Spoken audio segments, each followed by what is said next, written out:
So hello guys, इस video में बात करेंगे यूपीएस के बीटेक सीएससी कोर्स के बारे में कि क्या उसका एलिजिबिलिटी क्राइटेरिया है, कैसे आपको डायरेक्ट एडमिशन मिल सकती है यूपीएस में, कि अगर आपने कोई एग्जाम नहीं दिया फिर भी आपको डायरेक्ट एडमिशन चाहिए तो उसके बारे में बात करेंगे। फिर उसके बाद हम प्लेसमेंट्स की बात करेंगे और फीस की बात करेंगे।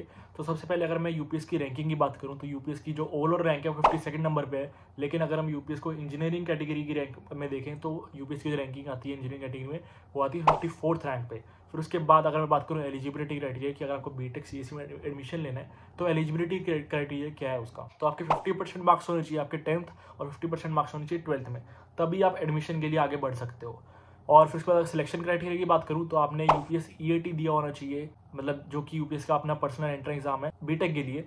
और फिर उसके बाद या फिर आपके बोर्ड के मार्क्स के बेसिस पे भी एडमिशन हो सकती है, या फिर आपके सैट के एग्जाम के बेसिस पे एडमिशन हो सकती है, या फिर आपने जेई दिया होना चाहिए, या फिर सीयूईटी के मार्क्स के बेसिस पे आपको एडमिशन हो सकती है। तो आज हम बात करेंगे आपके 12th जो बोर्ड के मार्क्स है उसके बेसिस पे आप कैसे एडमिशन ले सकते हो, या फिर क्या क्राइटेरिया है कि अगर आपको डायरेक्ट एडमिशन चाहिए तो आपके कितने मार्क्स होने चाहिए बोर्ड्स में कि आपको एडमिशन मिल सके। तो आपके 80% से ज़्यादा होने चाहिए बोर्ड्स में। आपके जो मेन 5 सब्जेक्ट्स हैं उसको वो मिला के जो है टॉप 5 जो मेन 5 सब्जेक्ट्स हैं आपके आपने जो 12th में लिए थे उसकी जो परसेंटेज बननी चाहिए वो 80% बननी चाहिए, उससे ऊपर बननी चाहिए, तभी आप डायरेक्ट एडमिशन ले पाओगे यूपीएस में। तो अब अगर आपके 80% आ गए मार्क्स और फिर आपने जैसे एडमिशन लेनी है बीटेक में, तो आगे का प्रोसेस क्या रहेगा। तो आपको डिस्क्रिप्शन में लिंक मिल जाएगा व्हाट्सएप चैट का, जिस पे आप चैट करके पूछ सकते हो कि मेरे ऐसे 80% मार्क्स ज़्यादा है, मेरे को बीटेक में डायरेक्ट एडमिशन चाहिए। तो आपको प्रॉपर गाइड कर देंगे कैसे आप एडमिशन ले सकते हो। या फिर अगर किसी को चैट नहीं करनी तो उसी नंबर पे आप कॉल कर सकते हो, जो व्हाट्सएप चैट दी हुई है उनका जो नंबर है उसी नंबर पे आप कॉल कर सकते हो और पूछ सकते हो कैसे आपको डायरेक्ट एडमिशन लेनी है, कैसे क्या प्रोसेस रहता है उसके बाद। या फिर अगर आपको कॉल चैट कुछ भी नहीं करना तो आपको मैं गूगल का फॉर्म का भी लिंक दे दूंगा डिस्क्रिप्शन में,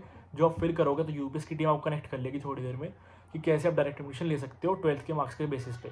या फिर अगर आपको कोई गूगल फॉर्म नहीं भरना है, या फिर कोई चैट या फिर कोई कॉल नहीं करनी है, आपको डायरेक्ट यूपीएस का एडमिशन फॉर्म ही भरना है, तो उसका लिंक भी आपको डिस्क्रिप्शन में मिल जाएगा, जिसके बेसिस पर आप एडमिशन ले सकते हो। उसके बाद अगर मैं बात करूँ प्लेसमेंट्स की, तो बीटेक की जो लास्ट बीटेक सीएससी की जो लास्ट ईयर की प्लेसमेंट गई थी वो थी 50 एलपीए की। ये हाईएस्ट प्लेसमेंट है, हाईएस्ट जो पैकेज लगा था वो 50 एलपीए का लगा था, जो कि मेरे अकॉर्डिंग बहुत अच्छा पैकेज मिल रहा है। और अगर हम एवरेज पैकेज की बात करें तो वो था 8.6 एलपीए का, जो कि आपको मतलब ये भी अच्छा देखने को मिल ही रहा है, क्योंकि बाकी कोर्सेज में अगर यूपीएस की बाकी कोर्सेज की बात करूँ तो आपको इतने अच्छे पैकेज कहीं देखने को नहीं मिल रहा है किसी कोर्स में नहीं, सिवाय बीटेक सीएससी का। मतलब ओवरऑल यूपीएस में जो सबसे ज़्यादा पैकेज जिसको मिला है, जिस कोर्स से मिला है स्टूडेंट को, वो था बीटेक सीएससी ही।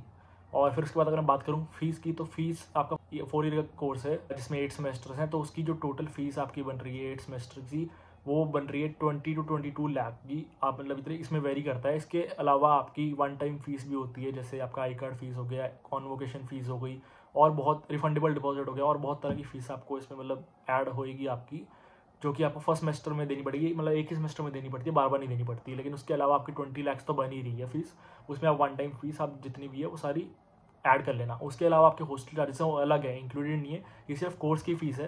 हॉस्टल फीस जो है वो आपकी अलग है, अगर आप इन कैंपस लेते हो तो उसकी अलग है, अगर आप बाहर लेते हो कोई हॉस्टल पीजी फ्लैट तो उसका कॉस्ट आपका अलग लगेगा।